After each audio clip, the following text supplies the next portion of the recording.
रवींद्र नाट्य मंदिरच्या फक्त नूतनीकरणावर 250 कोटींचा खर्च। इतका मोठा निधी कुठे आणि कसा खर्च केला याचं उत्तर उपअभियंता अजय बापट देणार का? बापटांचा डीपीटीसीच्या 7 कोटींची कामं विकण्याचा घाट का? सार्वजनिक बांधकाम विभागातील दादर उपविभागात कार्यरत असलेली उपअभियंता अजय बापट यांनी रवींद्र नाट्य मंदिरच्या केवळ नूतनीकरणावर 250 कोटींचा खर्च केल्यानं यात मोठ्या रकमेचा गैरव्यवहार झाल्याचं दिसून येत आहे। कारण 250 कोटींच्या रकमेमध्ये 3 नवे नाट्य मंदिर उभारता आले असते। असं असताना इतका मोठा निधी कसा मंजूर झाला आणि उपअभियंता अजय बापट यांनी तो कुठे आणि कसा खर्च केला याचं उत्तर अजय बापट यांनी देण्याची मागणी होतीये।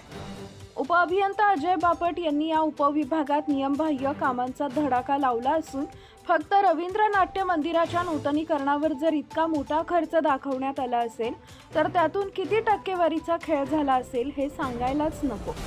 नाट्य मंदिराच्या नूतनीकरणाच्या कामांसाठी सुमारे 150 कोटी रुपयांचा खर्च दाखवण्यात आला, तर देखभाल व दुरुस्तीच्या कामांमध्ये सुमारे 100 कोटी रुपयांचा खर्च नोंदवण्यात आल्याचं सांगितलं जात आहे। प्रत्यक्ष कामांच्या प्रमाणाशी हा खर्च जुळत नसल्याचं, प्रत्यक्षात कामं न करताच या निधींचा अपहार केल्याचं वास्तव दिसून येत आहे। या प्रकरणात उपअभियंता बापट यांच्यासह शाखा अभियंता आदित्य सूर्यवंशी, कनिष्ठ अभियंता निलिमा काकुलते, प्रवीण फाटेकर आणि रोहित कुडतरकर यांच्या भूमिकेबाबतही चर्चा सुरू आहे।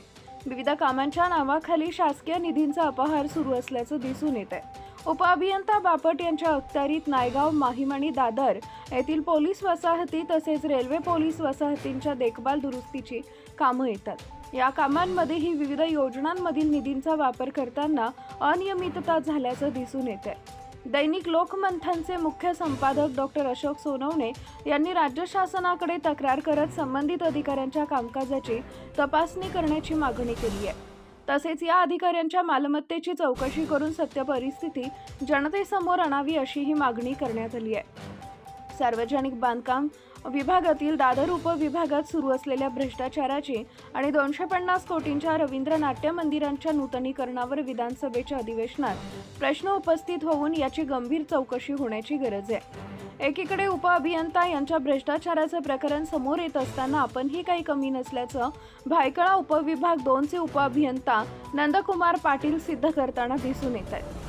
गेल्या 4 वर्षांपासून या उपविभागात ते ठाण मांडून असून भ्रष्टाचाराचे इमले रचताना दिसून येत आहेत। त्या संदर्भातील अनेक तक्रारी आमच्याजवळ आल्या असून त्यांचाही लवकरच सविस्तर वृत्तांत आम्ही प्रकाशित करणार आहोत।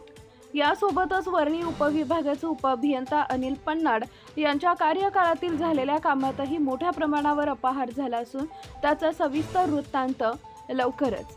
आमदार निवास येथील उपअभियंता श्रीमती रेश्मा चव्हाण यांच्याकडे विधान भवनाचा अतिरिक्त कार्यभार असताना त्यांनी कामं न करताच तब्बल 25 कोटींचे देयके अदा केल्याचं दिसून येत आहे। यासोबतच सन 2022 ते 23, 2023 ते 24, 2024 ते 25 या कार्यकाळात विधान भवन शाखेमध्ये देखभाल दुरुस्तीच्या नावावर तब्बल 200 कोटींचा खर्च दाखवण्यात आला असला तरी त्यातील केवळ 20 ते 25% कामं झाली आहे। त्यामुळे हा संपूर्ण निधीमध्ये मोठ्या प्रमाणावर भ्रष्टाचार झाला असून कोट्यवधी रुपयांचा निधी संगणमतानं हडप करण्यात आलाय। याशिवाय श्रीमती रेश्मा चव्हाण आपल्या विवर विधानसभा अध्यक्ष राहुल नार्वेकर यांचा वरद असल्याचं सांगून नार्वेकरांना बदनाम करत आहेत। त्यामुळे याची गंभीर दखल घेऊन श्रीमती रेश्मा चव्हाण यांची चौकशी होण्याची गरज आहे।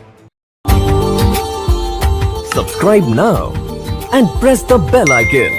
Never miss an update.